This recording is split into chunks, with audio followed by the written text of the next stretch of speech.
बहुत बहुत स्वागत है आप सभी का स्टडी IQ PCS चैनल पे। Spectrum modern Indian history series का ये तीसरा वीडियो है जो चैप्टर नंबर 2 है, उसका ये लेक्चर नंबर 1 है। ठीक है, आज हम जो देखेंगे वो मोस्टली देखेंगे कि कैसे ब्रिटिशर्स ने फ्रेंच मतलब जो फ्रेंच शक्ति थी उनसे जो कार्नाटिक वॉर में चीज़ों को जीता, मतलब जब व्यापार जीता, उसके बाद भारत में कैसे खुद को मजबूत किया।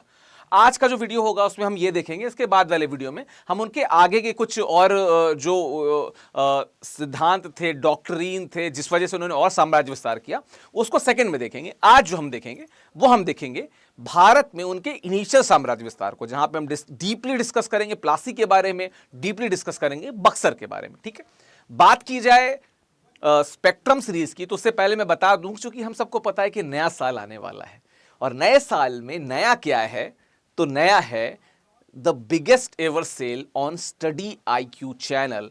आप देख सकते हैं न्यू ईयर की सेल है और अगर आप इस्तेमाल करते हैं कोड, यहां पे क्या, अगर आप यहां पे कोड का इस्तेमाल करते हैं,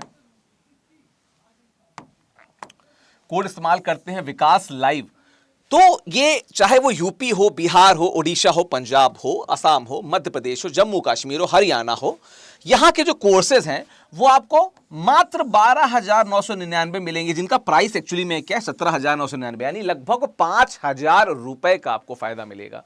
इसके अलावा अगर आप इंटरेस्टेड हैं NCERT के बुक्स को पढ़ने के लिए, तो अगेन विकास लाइव कोड का इस्तेमाल करके studiiq.com पे जाके आप NCERT के बुक्स, हिस्ट्री की, पॉलिटी की, साइंस की, इकोनॉमिक्स की और ज्योग्राफी की, उनकी समरी सरलीकृत सीरीज जो है वो आप वहां से खरीद सकते हैं। कोड है विकास लाइव।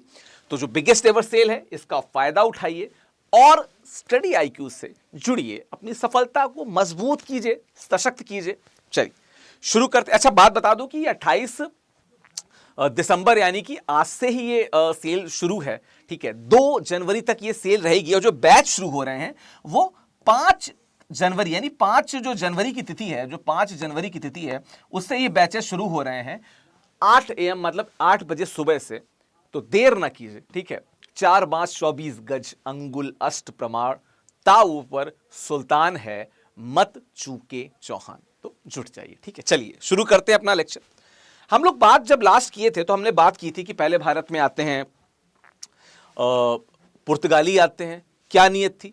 ईसाइयत का प्रचार करना चाहते थे, व्यापार को बहुत ज्यादा बड़ा करना चाहते थे। मीनवाइल वो अपनी चीजों को कर ही रहे थे, उनको अरब से इस्लाम का विरोध झेलना पड़ा, चूंकि वो अपने धर्म को प्रचार करना चाहते थे। ये ऐसे थे पुर्तगाली की अपने धर्म को ही सबसे आगे रख के बाकी धर्मों को ही नगण्य मानते थे।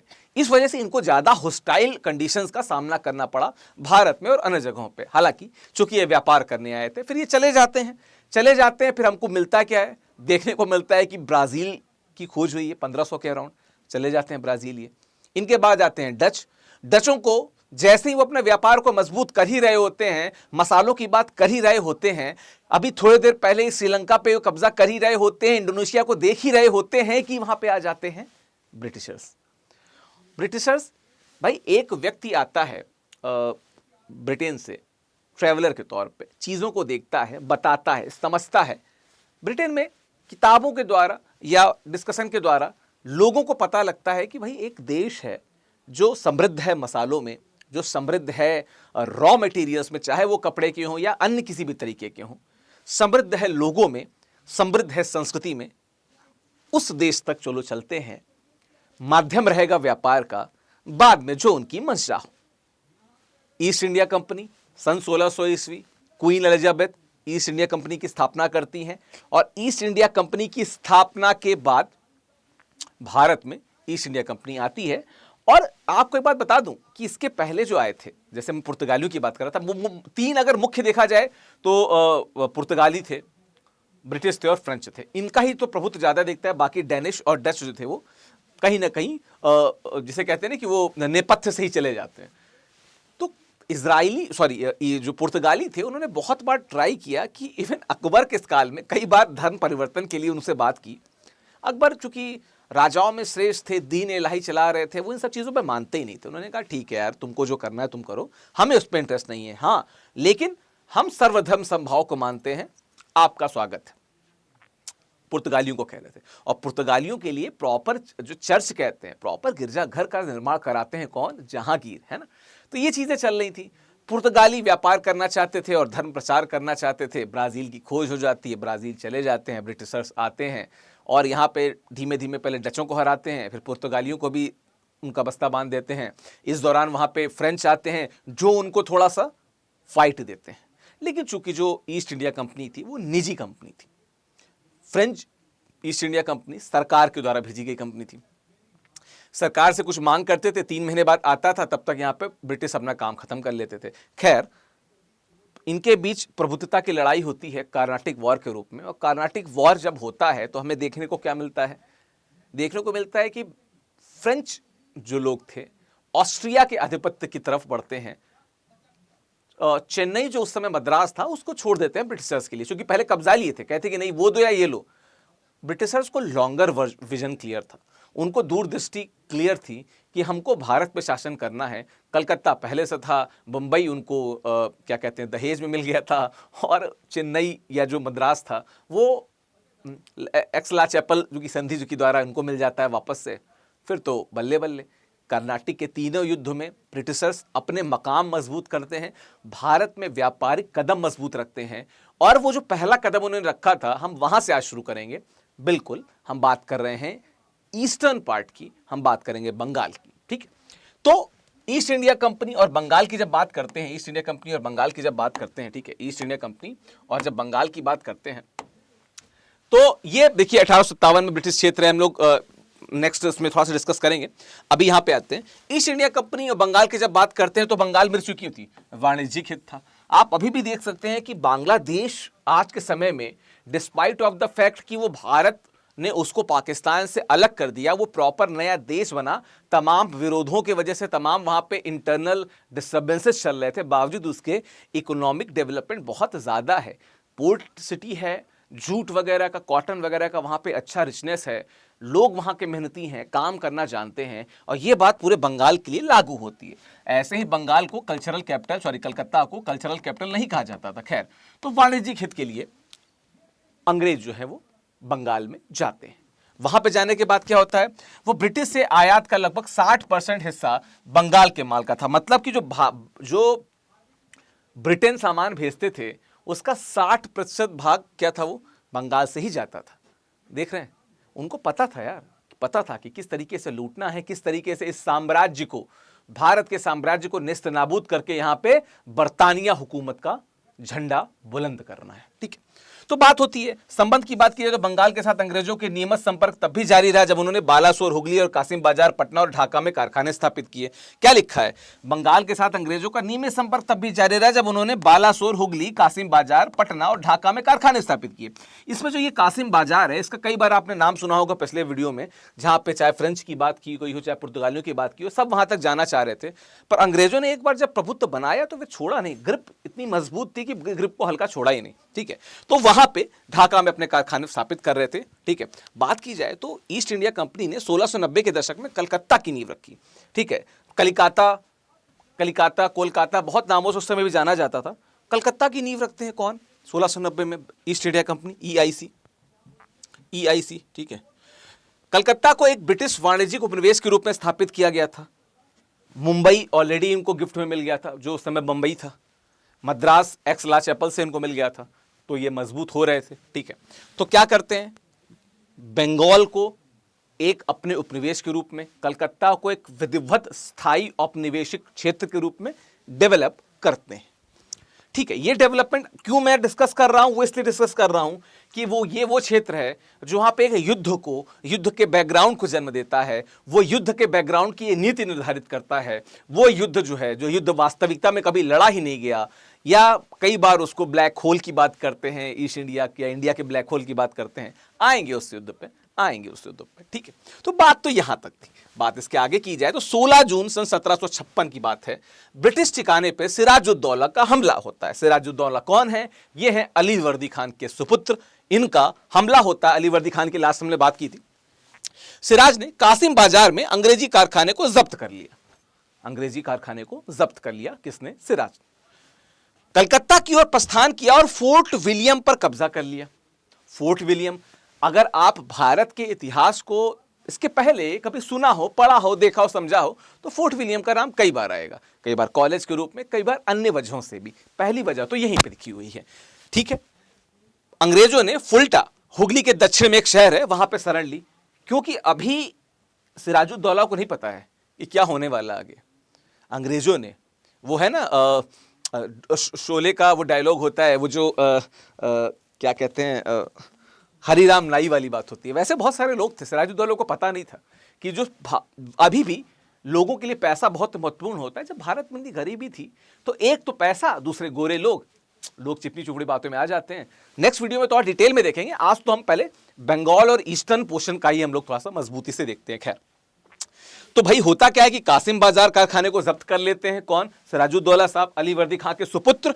और क्या होता है कि फोर्ट विलियम पे कब्जा कर लेते हैं। अंग्रेज फुल्टा चले जाते हैं, वहां शरण लेते हैं और बचे हुए जो ब्रिटिश अधिकारी को एक कोठरी में कैद कर लिया गया था, ठीक है। ब्लैक होल हादसा कहते हैं, जहां पे कोठरी में इनको कैद कर लिया गया था। हालांकि ब्लैक होल कई मामले में, कई जगहों पे, कुछ किताबों पे आपको ये जिस युद्ध की मैं बात कर रहा हूं उससे जोड़ा जाता है, कई बार उसको इससे जोड़ा जाता है।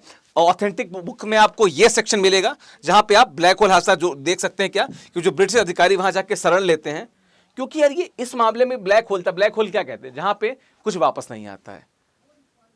अंग्रेजों ने एक बार जब, आगे देखेंगे, अपनी मजबूती दिखाई, फिर there was no looking back.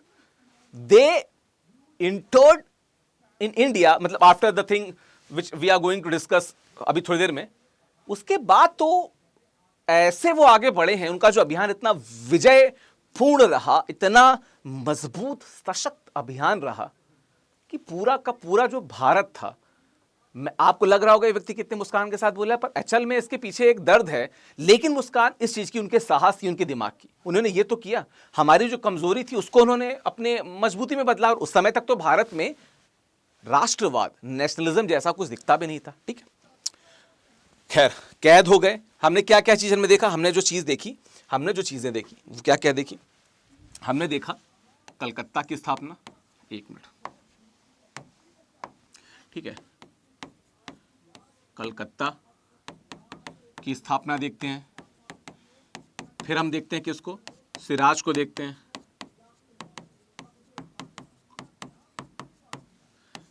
क्या करते हैं ये सिराजुद्दौला? क्या कहते हैं? कासिम बाजार को जब्त कर लेते हैं।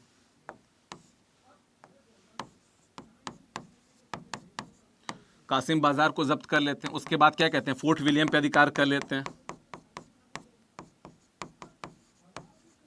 फोर्ट विलियम पे अधिकार कर लेने के बाद वो क्या करते हैं? कासिम बाजार को जब्त करने के बाद फोर्ट विलियम पे अधिकार कर लेते हैं। उसके बाद क्या होता है? अंग्रेज जो होते हैं वो फुल्टा में शरण ले लेते हैं, फुल्टा में। और उसके बाद कुछ लोग जो जिस कोठरी में शरण लेते हैं, फिर वहां पे हमको ब्लैक होल इंसिडेंट्स की बात होती है, ब्लैक होल इंसिडेंट्स की बात होती है, ठीक है। ये चीजें हमने अभी देखी यहाँ पे, और देखते हैं आगे क्या होता है। बात की जाए, अंग्रेज पूरी तरह से पीछे नहीं हटे थे। नवाब ने फुल्टा तक अंग्रेजों का पीछा नहीं किया था। मतलब यहां से ऐसे झटका, अंग्रेज कुछ दूर गए, उन्हें लगा चले गए होंगे, डर गए होंगे, पर वो गए नहीं थे। इतने आसानी से छोड़ने वाले नहीं रहते।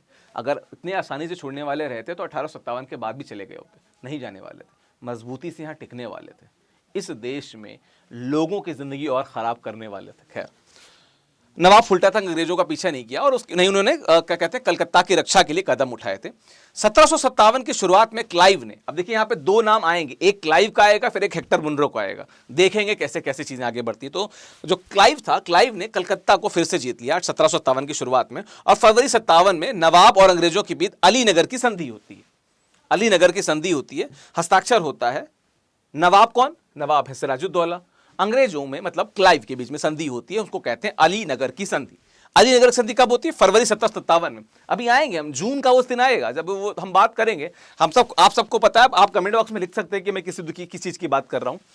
प्लासी का युद्ध, 23 जून सन 1757, प्लासी में नवाब और अंग्रेजों की सेनाएं भिड़ गई। इतिहास के हिसाब से यह प्लासी का एक युद्ध था, पर तार्किक और लॉजिकल रूप से अगर देखा जाए तो इस तरीके का कोई युद्ध हुआ ही नहीं था। वह युद्ध जो कभी लड़ाई नहीं गया, क्योंकि यहां पे सिराजुद्दौला को लग रहा था कि हमने क्या यहां पे मास्टर स्ट्रोक खेला है और अंग्रेजों को यूं भगा देंगे। सिराजुद्दौला को नहीं पता था कि उसके साथ के ही बहुत से लोग ऑलरेडी अंग्रेजों से मिले हुए हैं। ठीक है, देखेंगे मीर जाफर को, देखेंगे हम लोग वहां पे। ठीक है, तो यह लड़ाई एक पारंपरिक लड़ाई की तरह नहीं थी, क्योंकि तुलनात्मक रूप से बहुत कम लोग मारे गए थे। आधी सेना ने युद्ध लड़ने से ही मना कर दिया था, शस्त्र अस्त्र त्याग दिए थे। ठीक, तो यह वह युद्ध है जो कभी नहीं लड़ा गया, इस नाम से जाना जाता है। कौन सा? प्लासी का युद्ध। लेकिन आगे देखेंगे जैसे जैसे नवाब जो थे उनको मीर जाफर ने धोखा दिया और बाद में उसके ही सहयोगी ने मार दिया। किसको? नवाब को। ठीक है, नवाब को उसके ही साथियों ने मार दिया। धोखा किसने दिया? मीर जाफर ने। मिला हुआ था अंग्रेजों से, बाद में इसको बंगाल की गद्दी चाहिए थी, मिलती है। फिर अंग्रेज उन पर विश्वास करते हैं कि नहीं, आगे देखते हैं। बात क्या होती है, महत्व इसका क्या था प्लासी के युद्ध का? अंग्रेजों की स्थिति में मजबूती। प्लासी का युद्ध अत्यधिक ऐतिहासिक युद्ध था, महत्व था। इसने ब्रिटिश प्रतिष्ठा को बढ़ाया और एक ही झटके में उन्हें भारतीय साम्राज्य के प्रमुख दावेदार का दर्जा दे दिया। मैं आपको एक बात बताता हूं, जब भी किसी ने भारत में शासन करने का सोचा तो या तो वो कोशिश क्या करता था कि एक बड़े क्षेत्र को अपने कब्जे में ले लें, लेकिन जिस जगह से इतनी ज्यादा मात्रा में अर्थ मतलब कि पैसा प्रवाह हो रहा था, मनी का प्रवाह हो रहा था, व्यापार हो रहा था, उसको कब्जे में लेने का महत्व ही अलग था। वही यहां पे इंपॉर्टेंस थी प्लासी के युद्ध की। ठीक है, इसके बाद एक और युद्ध की यहां पे बैकग्राउंड बन रहा है, हम देखेंगे उसको। अगला क्या था? आय में वृद्धि। अभी तक क्या था? अभी तक कुछ ऐसे भी व्यापारी थे वहां पे जो सिर्फ, देखो कलकत्ता में उनका था, उन्होंने बना लिया, वहां पे करते थे व्यापार, लेकिन ऐसे बहुत से व्यापारी थे जो नहीं देते थे अंग्रेजों को, वो अपना अपना अलग व्यापार करते थे। भेजते होंगे चाइना में, कहीं पे उधर क्या कहते हैं फिलीपींस में, जापान में कहीं भेजते होंगे, है ना। लेकिन जब सिराजुद्दौला को वहां पे हरा दिया जाता है, तब लोगों को उनका लोहा मानना पड़ता है। किसका? अंग्रेजों का। और आइज आइज कह के सारे व्यापारी जुट जाते हैं और फिर टैक्सेस बढ़ते हैं, सामान बढ़ता है, व्यापार बढ़ता है, आय में वृद्धि होती है। मीर जाफर को अंग्रेजों की मदद करने के कारण पुरस्कार के रूप में नवाब बनाया गया था। कलकत्ता के पास 24 परगना जिले की जमींदारी का अधिकार था। 1500 पाउंड की लगान अंग्रेजों को दे दी गई थी। किसने? मीर जाफर ने कहा कि सर ये 24 परगना, यानी परगना मतलब गांव, 24 वाले जिसको रखिए, और ये 1500 पाउंड का जो लगान है ये हम आपको देते रहेंगे। इसके अलावा उन्होंने अंग्रेजों के खिलाफ युद्ध छेड़ने के लिए 2 करोड़ रुपए राशि का मुआवजा दिया। किसने दिया? मीर जाफर साहब ने। मीर जाफर साहब को अंग्रेजों ने बनाया, तो एक तरीके से अंग्रेजों ने कहा कि भाई देखो ये चीजें हैं, हमको दे दो, हम तुमको नवाब बना देंगे। शायद जो भी बात हुई उस समय की, कुल मिला के बहुत पॉजिटिव बात तो नहीं थी भारत के लिए या भारत के इतिहास के लिए। होता है, आगे की बात देखते हैं। फिर क्या होता है? अंग्रेजों को उनकी कर्नाटक प्रतिद्वंदिता, जो कर्नाटक युद्ध जिसकी बात कर रहे थे ना, जो एक्चुअली में भारत में व्यापार संतुलन या व्यापार की स्पष्टता, मजबूती, या अंग्रेजों की व्यापार में जो सौष्ठव था उसको उन्होंने नींव रखी। तो प्लासी और इसके बाद जो हम बक्सर की बात करेंगे, उसने भारत में एक्चुअलिटी में ब्रिटिश साम्राज्य की नींव रखी। आर्थिक रूप से मजबूत थे वो, यहां पे वो प्रशासनिक रूप से मजबूत हो जाते इन 2 युद्धों के बाद में। ठीक है, तो बात क्या करते हैं? अंग्रेजों को उनकी कर्नाटक प्रतिद्वंदिता में सहायता की। बंगाल जैसे अमीर और उपजाऊ प्रांत के अंग्रेजों के नियंत्रण में आने से उनकी आय में वृद्धि हुई। इससे उनको फ्रांसीसियों के खिलाफ अपने युद्ध में वित्त पोषित करने के लिए और कर्नाटक के तीसरे युद्ध में उन्हें हराने में मदद मिली। और ये कर्नाटक का तीसरे युद्ध के बाद फ्रेंच को कह देते हैं कि बाय, आप ऑस्ट्रिया संभालो, बाकी देश को संभालो, यहां पे आपका कोई काम नहीं है। हालांकि पौंडीचेरी या पुडुचेरी में फ्रांसीसी काफी लंबे समय तक रहे, पर उनका वो प्रभुत्व या महत्व नहीं रहता है। अंग्रेजों के बहुत बहुत और बहुत ज्यादा कंट्रोल में थे। खैर, सैन्य श्रेष्ठता, देखिए अंग्रेजों के साथ जो चीज जुड़ती है, निजी कंपनी थी, ईस्ट इंडिया कंपनी निजी कंपनी थी, लेकिन उनके जो भी लीडर्स आए ना, चाहे वो क्लाइव हो, चाहे वो मुनरे हो, या शुरुआत में हॉकिंस हो, बहुत वाकपटु, बहुत मजबूत, टैक्टिक्स लगाने वाले, सैन्य कुशल, तकनीकी रूप से सक्षम सभी थे। अगर उनके अधिकारियों की जब भी हम लोग बात करते हैं तो क्या बात करते हैं? चाहे वो हॉकिंस हो, क्लाइव हो, मुनरो हो। ठीक है, क्या था? एक तो क्या कहते हैं, ये सब बहुत वाकपटु थे, मतलब they were very vocal and good in talks. ठीक है, vocal and good in talks. ठीक है, वोकल होगा यहां पे। ठीक है, एक तो ये था। दूसरा था they were very brave and smart. ठीक है, technically they were very sound.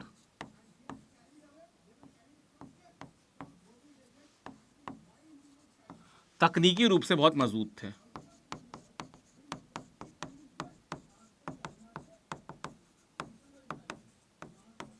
ठीक है, उसके अलावा चौथे नंबर पे दे वर वेरी ऑर्गेनाइज्ड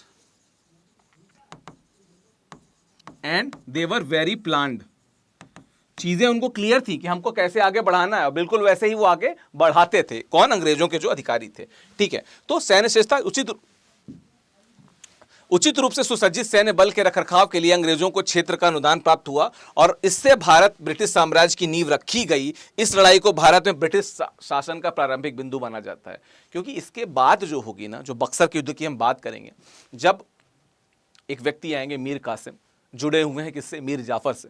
वो जाते हैं या भागते हैं या चूस भी सेवा के लिए, सहायता के लिए जाते हैं तत्कालीन मुगल साम्राज्य के अधिपति शाह आलम द्वितीय के पास में, और एक और व्यक्ति जो अवध के उस समय शासन करता थे, शुजाउद्दौला के पास में। और वहां पे युद्ध एक होता है, और उस युद्ध के बाद अंग्रेज इतने मजबूत हो जाते हैं, इतने मजबूत हो जाते हैं कि उसके बाद पीछे हट के नहीं देखते। खैर, जब हम प्लासी के युद्ध की बात कर रहे थे, तो प्लासी का एक और, कई बार एक ये पीसीएस वगैरह में प्रश्न पूछ लेता है, तो जो भागीरथी नदी के पूर्व में स्थित था, तो कई बार पूछ लेता है कि किस नदी के पूर्व में स्थित था, तो भागीरथी के पूर्व में स्थित था, ये आप लोग लिख लीजिएगा। ठीक है, तो सैन्य श्रेष्ठता की बात होती है। बंगाल पे मजबूत पकड़, ईस्टर्न पार्ट को बहुत मजबूत कर ले, तो ईस्टर्न पार्ट ठीक ठाक बड़ा था भारत का, वहां से व्यापार होता था। आप जब चोलों की बात करेंगे तो वो भी गंगईकोंड चोलपुरम में अपनी स्थिति जो करते हैं स्थापित, वो वही कलकत्ता के आसपास का नीचे का जो क्या कहते हैं पोर्ट एरिया था, वहीं पे करते हैं। गंगईकोंड चोलपुरम में भी वही करते हैं। ठीक है, खैर, तो नया नवाब मीर जाफर अपनी स्थिति को बनाए रखने के लिए पूरी तरह से अंग्रेजों में निर्भर था। एक अंग्रेज को उसकी शक्तियों की जांच के लिए उसके दरबार में रखा गया था। इसने नवाब की संप्रभुता को कम कर दिया था और अप्रत्यक्ष रूप से कलकत्ता पर ब्रिटिश नेतृत्व स्थापित कर दिया था। मतलब एक व्यक्ति है, अंग्रेज है, वो चेक करता था कि जो शासन कर रहे हैं हुक्म, इनका मुकाम बुलंद है या नहीं। हर बार वो चेक करता था, देखता था, समझता था कि इनकी शक्ति कितनी है, टटोलता था। कुछ इशू होता था तो खुद ही खड़ा हो जाता था, नहीं नहीं नहीं, साहब के पास ले जाओ, हमारे पास ले आओ। ठीक है, तो इसका मतलब शासन कौन कर रहा था? ब्रिटिश कर रहे थे। उस व्यक्ति जो साम्राज्य के जो ये जो क्या कहते हैं, मीर जाफर के हर काम काज में जो हस्तक्षेप कर रहा था, उसके द्वारा शासन कौन कर रहा था? अंग्रेजी शासन कर रहे थे। मीर जाफर तो बस नाम का व्यक्ति था वहां पे। ठीक, बात की जाए इसके बागे की, तो बक्सर का युद्ध की जब आते हैं तो मीर कासिम, अच्छा एक मिनट, इसमें थोड़ा सा चीज यहां पे छूट रही है। ठीक है, मीर जाफर के बाद में मीर जाफर, चूंकि मीर जाफर की नियत क्या थी? मीर जाफर की नियत थी जो एक बार धोखा दे चुका था। मीर जाफर धोखा दे चुका था, और धोखा देने के बाद में, मतलब किसको? सिराजुद्दौला को धोखा दे चुका था। उसके बाद उसकी नियत थी कि यार कि ये तो हमको कंट्रोल कर रहे हैं, दिखा तो भले रहा है कि हम आपके अधीन हैं, हम आपके गुलाम हैं, हम आपके आज्ञाकारी हैं, we are obedient to you, या I am obedient to the British people, but at the same time what he wanted to get his own money, to get his own account also, and for the sake of this what he did, उसने क्या किया कि कोशिश की कि थोड़ा सा पैसा जमा किया जाए अलग से। अंग्रेजों को पता लग गया, हटा दिया उसको, उसके जगह बना दिया किसको? मीर कासिम को। क्या कर दिया? बंगाल का अधिपति बना दिया, बंगाल का नवाब बना दिया। लेकिन मीर जाफर की तुलना में अगर बात की जाए तो मीर कासिम जो था, मीर कासिम वो उतना कमजोर नहीं था, वो उतना दुर्बल नहीं था, मानसिक रूप से भी मजबूत था, और वो कायर नहीं था। वो अंग्रेजों की बहुत सुनने वाला व्यक्ति नहीं था। अंग्रेजों ने उसको स्थापित तो कर दिया बंगाल के नवाब के रूप में, लेकिन यह बात पता लग गई थी अंग्रेजों को भी कि ये वो व्यक्ति है जो आसानी से दाल गलने नहीं देगा। तो वो जो हुक्म का परचम बुलंद करने वाले व्यक्ति थे, चेक करने वाले व्यक्ति थे, उनकी चलने देता नहीं था। अंग्रेजों को पसंद नहीं हुआ ये व्यक्ति, इन दोनों में आमने सामने ठन गई। खैर, चूंकि अंग्रेज ही मजबूत थे तो फिर किसको आगे निकलना पड़ा? कासिम को। वही हम बात देखेंगे आगे। बक्सर के युद्ध की बात करते हैं। ठीक है, 1764 में जो हुआ था, तो मीर कासिम जो था, जब यहां पे 1-to-1 ब्रिटिशर से होता है तो मीर कासिम को कहां भेज देते हैं? अवध भेज देते हैं। अवध कहते हैं, और अवध के जो नवाब हैं शुजाउद्दौला, जिनकी मैंने बात की थी, वो मुगल सम्राट शाह आलम द्वितीय के साथ गठबंधन करते हैं और कहते हैं कि अंग्रेजों को सबक सिखाया जाएगा। मिलते हैं दोस्तों, है ना, अंग्रेजों को सबक सिखाया जाएगा, मिल के सबक सिखाते हैं। पर वो ये चीज भूल गए थे कि इन तीनों को हारने का मतलब क्या है। अगर ये तीनों हार गए तो जो पूरा भारत, जो पूरा भारत का अगर बात करें, मुझे माफ कीजिएगा अगर भारत का मैप में बहुत अच्छा ना बना पाऊं तो, और जो कि नहीं बना पाता हूं, मुझे पता है, जो भी है मान के चलिए कि ये अगर भारत ही है, अगर किसी भी दूर तरीके से आपको लगे तो ये जो बंगाल का भाग था, ये जो बंगाल का भाग था और ये यहां तक है, ये पूरा पोर्शन, ये पूरा भाग अंग्रेजों के कब्जे में आ जाता है ना। अगर वो हार रहे तो उनको कॉस्ट नहीं पता थी। शाह आलम, देखो यार, 1707 में औरंगजेब की मृत्यु के बाद जो मुगलों ने डिक्लाइन देखा, जो पतन देखा, उसकी वजह ये कमजोर शासक ही थे। इनके शासन की वजह से ही वो डिक्लाइन वहां पे देखने को मिलता है। खैर, तो ये चीज जब आती है तो क्या होता है कि ये गठबंधन कर लेते हैं, अंग्रेजों को समझाया जाएगा। अब क्लाइव की जगह पे कौन आ गए थे? हेक्टर मुनरो आ गए थे। हेक्टर मुनरो का नाम यहाँ पे दिखता है। तो 22 अक्टूबर 1764 बक्सर का युद्ध होता है। इस लड़ाई में 22 अक्टूबर को, मतलब भाई, प्रमुख अधिकारी मेजर हेक्टर मुनरो थे। इनके नेतृत्व में ब्रिटिश सेना के साथ 3 शक्तियों की संयुक्त सेना युद्ध में उतरी और ईस्ट इंडिया कंपनी से हार गई। 3 जगह की सेना थी, ईस्ट इंडिया कंपनी से हार गई। क्यों? अस्त्र शस्त्र में वो मजबूत थे, वो ऑर्गेनाइज थे, सैन्य बल मानसिक रूप से बहुत मजबूत था और इतना पैसा इकट्ठा किया था यार। कितने सैनिकों उन्होंने भारत के सैनिकों को बनाया कि अपने साइड से लड़वाया था। तो जो युद्ध का स्तर था, युद्ध का लेवल था, वो कहीं ना कहीं एक तरफ पलड़ा जो था वो झुका हुआ था। किसकी तरफ? अंग्रेजों की तरफ। ठीक है। बक्सर की लड़ाई 1764 ने पूर्वी भारत में अंग्रेजों की जीत और वर्चस्व को स्थापित कर दिया। जो पूरा पूर्वी और काफी कुछ जो नॉर्दर्न इंडिया था, वहां पे अंग्रेज बहुत ज्यादा मजबूत हो गए थे। अवध मतलब लखनऊ का क्षेत्र था और दिल्ली सल्तनत के भाई साहब शाह आलम साहब थे। बंगाल से मीर कासिम भाग ही चुके थे। ठीक है। बात की जाए इसके बाद की तो ये बैटल ऑफ बक्सर का कुछ सीन है। आप ये पीडीएफ जो है, मेरा जो ऑफिशियल टेलीग्राम चैनल है, ऑफिशियल विकास नाम से, वहां पे मैं पीडीएफ अपलोड कर दूंगा, वहां से आप इस पीडीएफ को देख सकते हैं। ठीक है। परिणाम क्या था? राज्यों को अंग्रेजों को सौंपा गया। मिदनापुर, बर्दवान और चटगांव को, जिसको चिटगांव नाम से आपने मूवी देखा होगा, वो कभी पढ़ेंगे, जब आगे आएंगे हम लोग आएंगे, जब मास्टरदा की बात करेंगे, सूर्यसेन की बात करेंगे, है ना, चिटगांव की बात करेंगे। ठीक है। प्रीतिलता वादेदार की बात करेंगे, सबकी बात की जाएगी वहां पे। ठीक है। खैर, तो मिदनापुर, बर्दवान, चटगांव को उनकी सेना के रखरखाव के लिए अंग्रेजों को सौंप दिया गया। नमक पर 2% के शुल्क को छोड़कर अंग्रेजों को बंगाल में शुल्क मुक्त व्यापार की अनुमति दे दी गई। मतलब जितना व्यापार करना है टैक्स फ्री रहेगा पूरे बंगाल में। नमक पे 2% आपको देना पड़ेगा टैक्स। वो आपको पता है कि वो एक फॉर द सेक था कि चलो तुमको भी लगे कि तुम भी हो थोड़े बहुत, वरना तो जो इलाहाबाद की संधि होगी ना अभी 1765 में, उसमें जब दीवानी राइट्स आएगा ना, तब आप देखिएगा अंग्रेजों का असल स्वरूप। लेकिन इस दौरान एक और एंटिटी थी जो कुछ संभल रही थी। कौन? वो थी ब्रिटिश मोनार्की। जो ब्रिटिश राजशाही थी, उनको लग रहा था यार ये ईस्ट इंडिया कंपनी, इनको हमने भेजा भारत में, ये हमसे लूट के हम ही को बताएंगे, इनको काबू में करते हैं। फिर 1773 में रेगुलेटिंग एक्ट आएगा, उसकी बात करेंगे हम बाद में, अभी यहां पे आते हैं। ठीक है। मीर जाफर की मृत्यु के बाद उस भाई क्या कहते हैं, जो नजीम उद्दौला थे, उसको अंग्रेजों ने नवाब नियुक्त कर दिया। मीर कासिम बीच में जब लीडरशिप कर रहा था तो मीर कासिम भाग गया था, मैंने आपको बताया था। तो उसके बाद उसका जो कमजोर बेटा था, नाबालिग बेटा था, नजीम उद्दौला, देखो यहां पे नाबालिग बेटे को बना दिया, पर आगे जब आप देखेंगे डॉक्ट्रिन ऑफ लैब्स देखेंगे तो कुप्रशासन के नाम पे अवध को हड़प लेंगे वहां पे ये। खैर, तो उसको नवाब बना दिया और 1765 में अंग्रेजों ने उससे एक संधि पर हस्ताक्षर करवा लिए। किससे? उसके बेटे नजीम उद्दौला को। ठीक है। इस संधि के द्वारा नवाब को अपनी अधिकांश सेना को समाप्त या कम करना था और उप सूबेदार के साथ बंगाल के प्रशासन को चलाना था। ठीक है। खैर, सूबेदार को कंपनी द्वारा नामित किया जाता था, जिसे कंपनी की मंजूरी के बिना बर्खास्त नहीं किया जा सकता था। मतलब उप सूबेदार के साथ बंगाल का प्रशासन चलाना था, मतलब अंग्रेजों के साथ प्रशासन चलाना है, और बिना जो सबसे बड़ी बात है क्या, कि कंपनी की मंजूरी के बिना इसको बर्खास्त नहीं किया जा सकता। तो सूबेदार साहब अपनी चलाते थे, और कोई अगर बोलता था तो आपको किसके लिए जवाबदेह होना पड़ता था? अंग्रेजों के प्रति। अगर उन्होंने बोला कि सूबेदार अपनी मर्जी के चलाएगा तो फिर चलाते थे, करते थे। महत्व क्या था इस युद्ध का? अंग्रेजों की महत्वपूर्ण जीत राजनीतिक दृष्टिकोण से बहुत महत्वपूर्ण थी। इस युद्ध में अंग्रेजों ने उत्तर भारत के तत्कालीन सबसे शक्तिशाली नवाब को हरा दिया। हमने देखा ना कौन आया? शाह आलम हारते हैं, शुजाउद्दौला हारते हैं, मीर कासिम हारते हैं। ठीक है। अंग्रेजों के लिए दिल्ली का रास्ता खोल दिया इन्होंने, इस युद्ध ने अंग्रेजों के लिए दिल्ली का रास्ता खोल दिया। ठीक है। इसकी बात की जाए, मुगल बादशाह की ब्रिटिश सेना पर निर्भरता बढ़ गई। जो मुगल बादशाह थे उनकी ब्रिटिश सेना पर निर्भरता बढ़ गई। बाद में तो हम देखते हैं ना जब राजा राम मोहन राय की बात करते हैं तो एक राजा थे, कौन थे, अकबर सेकंड थे कि कौन थे, बताना कमेंट बॉक्स में मुझे बताना, जिनको पेंशनर कर दिया, पेंशन पे चले गए। उसके बाद तो जो आते हैं जिनका नाम था बहादुर शाह जफर, जो बहादुर शाह सेकंड थे।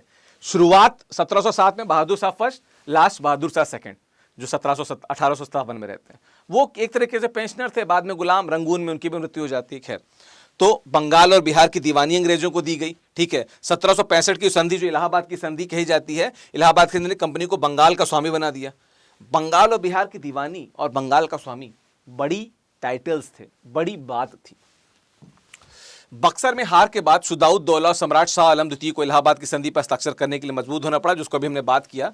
इलाहाबाद की संधि द्वारा विभिन्न शर्तें रखी गई। शर्तें क्या थी? नवाब शुजाउद्दौला के साथ जो संधि थी उसमें क्या किया, शुजाउद्दौला ने इलाहाबाद और कड़ा सम्राट शाह आलम द्वितीय को दे दिया, ठीक है। कड़ा सम्राट शाह आलम द्वितीय को दे दिया। शुजाउद्दौला ने अंग्रेजों को युद्ध से हुए नुकसान के लिए 50 लाख रुपए देने पर सहमति जताई, मतलब मुआवजा दिया कि आपने जो नुकसान किया 50 लाख रुपए। उस समय 50 लाख कितना ज्यादा होता होगा यार, आज के समय में इतना ज्यादा, तो उस समय के समझ लो कि कम से कम 500 करोड़ 600 करोड़ रुपए, ठीक है। शुजाउद्दौला बनारस के जमींदार बलवंत सिंह को अपनी संपत्ति सौंपने के लिए सहमत हो गया। शुजाउद्दौला किसको? बनारस के जमींदार बलवंत सिंह को अपनी क्या कहते हैं संपत्ति सौंपने के लिए सहमत हो गया। उसने कंपनी के साथ एक समझौते पर हस्ताक्षर किए, जिसके द्वारा कंपनी ने नवाब को बाहरी हमले के खिलाफ समर्थन देने का वादा किया, बशर्ते वह सैनिकों की सेवा के भुगतान करे, ठीक है। क्या कंपनी के साथ समझौता करते हैं कि कंपनी द्वारा जो क्या कहते, जिसके द्वारा कंपनी ने नवाब को बाहरी हमले के खिलाफ समर्थन देने का वादा किया, बशर्ते वह सैनिकों की सेवा के लिए भुगतान करे। ये वही है जिसको हम लोग अभी आगे पढ़ेंगे सहायक संधि के तौर पे, कि हम सहायता तो आपको करेंगे, आपको कोई भी आएगा हम आपके लिए खड़े रहेंगे, लेकिन हमारे सैनिकों को आपको पे करना पड़ेगा, ठीक है। वो है ना कि प्रीपेड, हमको पैसा देता पड़ेगा, हम तब आपके लिए करेंगे। हालांकि आपको पता है कि धीमे धीमे इस वजह से एक वो जैसे ये वैसाखी वाला था कि कमजोर, मतलब बहुत कमजोर करना चाह रहे थे कि उनकी सेनाएं रही ना, बाद में सेनाओं को कंट्रोल करने लगे कि नहीं नहीं आप सेना नहीं रख सकते, हम है ना, हम ही सेवा करेंगे, आप देखिए अपना, आप चिल कीजिए। ये आगे हम लोग इसको देखेंगे आगे, ठीक है। शाह आलम द्वितीय कंपनी के शाह आलम की साथ संधि क्या थी? शाह आलम द्वितीय कंपनी के संरक्षण में अवध के नवाब द्वारा सौंपे गए इलाहाबाद में रहने के लिए तैयार हो गए। इलाहाबाद में उनको रहना था। वह अंग्रेजों के आभासी यानी अप्रत्यक्ष कैदी बने रहे, जो आज के समय में लोग कहते हैं ना कि उनको उनके घर पे ही कैद कर लिया गया, वैसी बात थी, ठीक है। उन्होंने ईस्ट इंडिया कंपनी को 26 लाख रुपए की वार्षिक भुगतान के बदले बंगाल, बिहार और उड़ीसा की दीवानी देने वाला एक फरमान भी जारी किया। समझ रहे हैं? ये बिल्कुल वही बात थी जो कर्नाटक के प्रथम युद्ध में जो भूल फ्रेंच ने की, फ्रांसीसियों ने की, वो यहाँ पे हुई। हालांकि वो वहां पे मजबूर थे, उनको मतलब वो वहां पे मतलब उनका विजन अच्छा नहीं था, दूरदृष्टि नहीं थी, और यहाँ पे ये मजबूर थे, ये करने के लिए मजबूर थे। बंगाल और बिहार के दीवानी राइट्स मिल गए। उक्त प्रांतों के जो निजामात, जो कार्यों जो थे, रक्षा, पुलिस, न्याय, प्रशासन के बदले में कंपनी को 53 लाख रुपए का प्रावधान था। कंपनी 53 लाख रुपए की बात हुई, कंपनी लगा हमको ये चाहिए ही नहीं ना, मतलब ले रहे थे, बात कर रहे थे, दूर उनकी दृष्टि क्या थी? पूरे भारत, अखंड भारत पे अपने कब्जे की, ठीक है। बात किया जाए 1765 शासन की दोहरी व्यवस्था, बंगाल में द्वैत शासन, दीवानी अधिकार अर्थात बंगाल, बिहार और उड़ीसा के राजस्व एकत्र करने और नागरिक न्याय की व्यवस्था के अधिकार कंपनी को दे दिए गए। मतलब वहां से आप दीवानी अधिकार लीजिए और वहां पर जो नागरिक अधिकार हैं, लॉ एंड ऑर्डर हैं, उसको आप मैनेज कीजिए। कौन? ब्रिटिशर्स मैनेज करेंगे। निजामत अधिकार अर्थात शांति और व्यवस्था बनाए रखने का अधिकार, विदेशी आक्रमण के खिलाफ सीमाओं की रक्षा और आपराधिक न्याय की व्यवस्था का अधिकार नवाब के पास रहा। मतलब देख रहे हो, निजामत का अधिकार मतलब शांति व्यवस्था बनाए रखने का अधिकार, विदेशी आक्रमण के खिलाफ सीमाओं की रक्षा और आपराधिक न्याय का अधिकार किसके पास है? नवाब के पास है। लेकिन नवाब को क्या कहा गया? नवाब से कहा गया कि साहेब बाहरी जो आएंगे ना लड़ने के लिए, हमारी सेना को मौका दीजिएगा, पैसा आप हमको दीजिएगा, हमारी सेनाओं को वो लड़ जाएंगी। मतलब ये अधिकार है नवाब के पास में। लेकिन नवाब को कह दिया गया था कि भाई ये जो सेना लड़ेंगे ना, हमारी सेना लड़ेंगी, आप उनको पैसा दे दीजिएगा, पेमेंट हम इनवॉइस बना के आपको दे देंगे, ठीक है। ये चीजें चली यहाँ पे। बंगाल में द्वैत शासन। इस प्रकार बंगाल की सत्ता दो प्रमुखों के अंतर्गत विभाजित हो गई। एक प्रमुख नवाब के प्रभार में और दूसरा कंपनी के प्रभार में दिया गया था। सत्ता के इस विभाजन के कारण 1765 से 72 की अवधि के बीच में बंगाल में द्वैध शासन की बात करते हैं। क्या था? बंगाल की सत्ता दो प्रमुखों में विभाजित हो गई, एक नवाब के प्रभार में, दूसरा कंपनी के प्रभार में। तो जब हम बात करते हैं सन 1919 की, जब हम देखते हैं मॉन्टेग्यू चेम्सफोर्ड रिफॉर्म्स, तो वो पहला बार नहीं था जब हम द्वैत शासन की बात करते हैं। पहली बार द्वैत शासन यहां पे आता है बक्सर के युद्ध के बाद में। वहां पे क्या होता है कि एक पार्ट नवाब साहब देख रहे थे, एक पार्ट देख रहे थे कंपनी जो कंपनी के जो अधिकारी थे वो देख रहे थे, कंपनी साहब जो थे वो देख रहे थे, ठीक है। 1765 से 72 की बात है। जस्ट इसके बाद आता है 1773 का रेगुलेटिंग एक्ट, हम बात करेंगे उस पर आगे, ठीक है। यह बंगाल के प्रशासन की प्रत्यक्ष जिम्मेदारी लेने से कंपनी के इनकार का परिणाम था। व्यवहार में कंपनी के दीवानी अधिकार प्राप्त हुए और उप सूबेदार को, ये तो हमने देख ही लिया था, ठीक है, उप सूबेदार की बात थी और इसके माध्यम से उप सूबेदार को कंट्रोल में कौन रखता था वहां पे, ब्रिटिशर से रखते थे। आगे बात 1770 में यह तब दिखाई दिया जब बंगाल के अकाल पड़ा और बंगाल की कुल आबादी का लगभग 1/3 हिस्सा नष्ट हो गया। क्यों? इसका कारण शायद पिछले साइड में था, मैं शायद पढ़ना भूल गया। यह प्रणाली अत्यधिक असफल रही। कौन सी? क्योंकि उप सूबेदार को नामित करने के अधिकार के माध्यम से निजामत अधिकारियों को भी नियंत्रित किया गया, तो प्रणाली अत्यधिक असफल रही क्योंकि इसने प्रशासन को भंग कर दिया। मैं इसलिए इसे पढ़ देता हूं ताकि टेक्स्ट आप जब लिखने रहे तो आपके पास शब्द रहे, एक्सप्लेन करने के लिए मैं हूं, ठीक है। बंगाल के लोगों के लिए विनाशकारी साबित हुआ। न तो कंपनी है और न ही नवाब के प्रशासन और जनता के कल्याण की परवाह की। मतलब वो है ना कि मैं पहले या तू पहले, तू देख ले सर, पहले या आप, पहले आप में जो वही बता रहे हैं कि 1770 में जो भीषण अकाल पड़ा, इसमें इतने सारे लोगों की मृत्यु क्यों हुई? नवाब को लगा ये देख लेंगे, उनको लगा ये देख लेंगे, देख कोई नहीं पाया। देखा किसने? लोगों ने। क्या देखा? दुर्दिन देखा, मृत्यु देखी, अपने लोगों की मौत देखी, खुद की मौत देखी, अकाल देखा। वॉरेन हेस्टिंग ने 1772 में द्वैत शासन को समाप्त कर दिया। कहा नहीं ऐसा नहीं होगा भाई, लोग मरेंगे, यही तो काम करने वाले, इन्हीं को तो गुलाम बनाना है, इनसे ही शासन कराना है, इनसे ही व्यापार बढ़ाना है, इनको नहीं बनने देना है, इन गुलामों को नहीं बनने देना है, द्वैत शासन खत्म कर देते हैं वहां पर, ठीक है। कंपनी के प्रति मैसूर का प्रतिरोध। अब था क्या कि यहां पे हम बात करेंगे मैसूर की। मैसूर में आंग्ल मैसूर युद्ध की बात करेंगे हैदर अली की, बात करेंगे टीपू सुल्तान की। कंपनी के विरुद्ध जो मैसूर का जो वर्जन था, इसको हम देखते रहेंगे इसमें, ठीक है। इसके आगे का जो है हम इसको जो अभी है ये यहां से हम पार्ट 2 में देखेंगे और इसके बाद जो उनकी नीतियां थी वो हम पार्ट 3 यानी कि लेक्चर 3 में देखेंगे, ठीक है। तो मतलब जब रिंग ऑफ फेंस और रिंग ऑफ फेंस की बात करते हैं, रिंग फेंस की जो नीति है उसकी बात करते हैं, या हम बात करते हैं सहायक संधि की बात करते हैं, या डॉक्ट्रिन ऑफ लेक्स, या जो व्यपगत का जो सिद्धांत था, इसको जो बात करेंगे इसको लेक्चर 3 में देखेंगे। जो नेक्स्ट वीडियो आएगा उसमें हम लोग देखेंगे मैसूर की संधि के बारे में, हम बात करेंगे मैसूर की संधि के बारे में। तो मिलते हैं अगले में, यहां से ही कंटिन्यू करेंगे, ठीक है। ये सीरीज कंटिन्यू रहेगी। ये जो चैप्टर 2 है ये 3 एपिसोड में खत्म होगा। तो जो पहले एपिसोड में हमने बात की प्लासी की, बक्सर की, उसके बाद की कंडीशन की, फिर बात करेंगे मैसूर और लोकल जो वहां पे अन्य थे, जैसे चाहे वो हम सिख जो आंग्ल सिख युद्ध की बात करें या बाकी युद्धों की बात करेंगे। और थर्ड में हम देखेंगे जब अंग्रेज मजबूत हो गए तो उन्होंने कैसे अपनी नीतियों को आगे बढ़ाया, इनको हम देखेंगे, ठीक है। तो मिलते हैं अगले एपिसोड में, अगले वीडियो में बहुत जल्दी। स्टडी IQ से जुड़े रहने के लिए बहुत बहुत शुक्रिया। स्पेक्ट्रम की ये सीरीज आपके लिए हमेशा आती रहेगी। बहुत बहुत धन्यवाद।